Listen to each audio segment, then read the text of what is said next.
देश में एंटी मौलाना अंसार रजा जी, कपिल मिश्रा दिल्ली सरकार में मंत्री हैं, उनकी ओर से कहा गया है ये तो होगा ही हाईवे बंद नहीं किया गया है, कांवड़ियों के लिए रास्ता बनाया गया है और हम पलके बिछाकर उनका स्वागत भी करेंगे। किसी के पेट में अगर दर्द होता है तो हो, अभी तो उनके पेट में मरोड़ भी उठेंगे। मौलाना अंसार रजा जी। चित्रा जी, कपिल मिश्रा जी अभी मौजूदा दौर में मिनिस्टर हैं दिल्ली सरकार में, उनका बयान आप कोट कर रही हैं, तो आप उनका एक बयान कोट और कर दीजिए जो उन्होंने विधानसभा में दिया था मोदी जी के ताल्लुक से। भाई देखिए, ठीक है, वो भी जरा कोट कीजिए ना।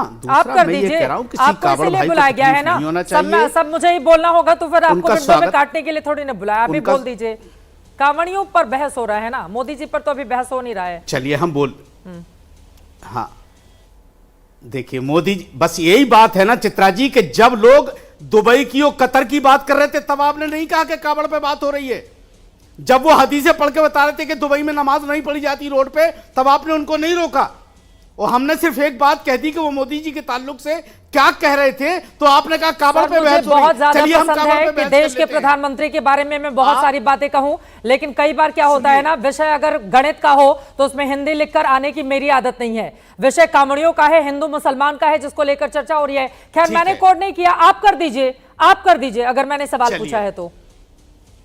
मैं चलिए, अब दूसरी चीज, आज वो सीओ साहब नहीं दिखाई दे रहे जो ये कहते थे कि अगर होली के दिन कोई कुछ करेगा तो उसका पासपोर्ट जब्त कर लिया जाएगा, अगर रोड पे ईद की नमाज पढ़ोगे तो तुम्हारा ड्राइविंग लाइसेंस रद्द कर दिया जाएगा।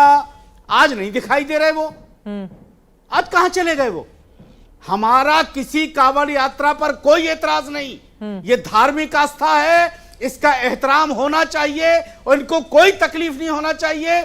और आप दिल्ली में जहां से कपिल मिश्रा हैं वहीं कैंप लगता है मुसलमानों का, मुसलमान पैर दबाते हैं उनके, मुसलमान खाने का इंतजाम करते हैं उनके, मुसलमान टेंट का इंतजाम करते हैं। किसी को कोई कांवड़ यात्रा से परेशानी नहीं है चित्रा जी, किसी को कोई परेशानी नहीं है। मैं अभी आपको 4 दिन बाद दिखा दूंगा, इसी मुस्तफाबाद में जहां से कपिल मिश्रा बगल में करावल नगर से हैं, वहां मुसलमान कैंप लगाते हैं, पैर दबाते हैं उनके, खाने का इंतजाम करते हैं उनके। वहां तो धर्म भ्रष्ट नहीं होता, यहाँ आप QR कोड लगा रहे हो। मौलाना अंसार रजा, ये सारे काम करते हो, आपको शर्म नहीं आती? क्यों करते हो?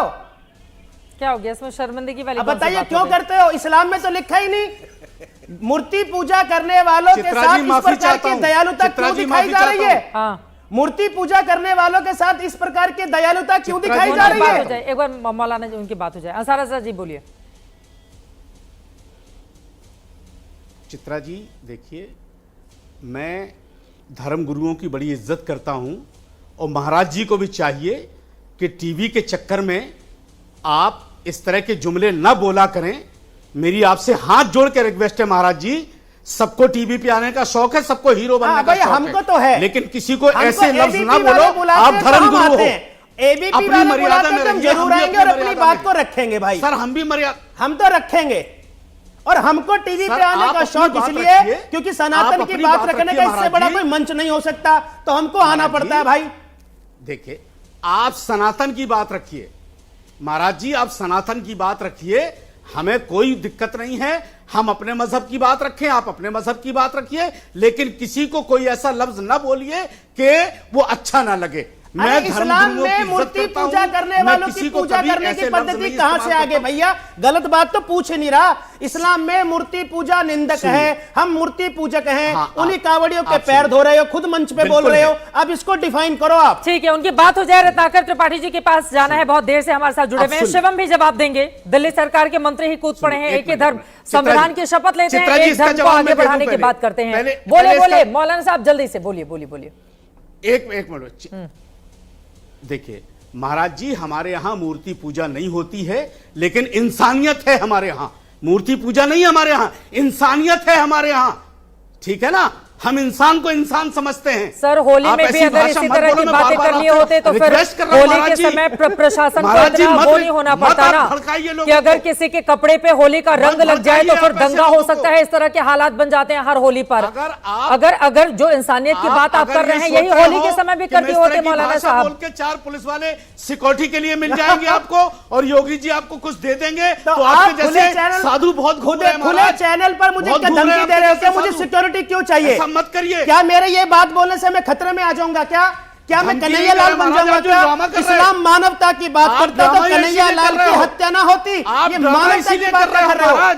अच्छा मैंने ये बोल दिया तो मैं खतरे में आ गया। पुलिस मुझे सिक्योरिटी देगी मेरे देश में, मैं इस्लाम से खतरे में आ गया। क्या मेरी हत्या करवा दोगे? क्या मैं कन्हैया लाल बन जाऊंगा? क्या इस्लाम खतरे में नहीं? मौलाना अंसार चैनल पर बैठकर कैसी बात कर रहे हो? आपको पूरा भारत देखता है, हर बार अपना मजाक बना के जाते हो। आपको कैसी बात कर रहे हो आप? मुझे सर आपको भी चाहिए पूरा भारत में रहता हूं, पूरा भारत देख रहा है महाराज, खुलकर रहता हूं। के काम मत कीजिए। ठीक है सर, आगे बढ़ते हुए अब बाकी लोगों को लेकर आते हैं। ठीक है सर, बिल्कुल सही आपकी बात है। आपने बहुत अच्छी बात कही है मौलाना साहब, आपने बहुत अच्छी बात कही।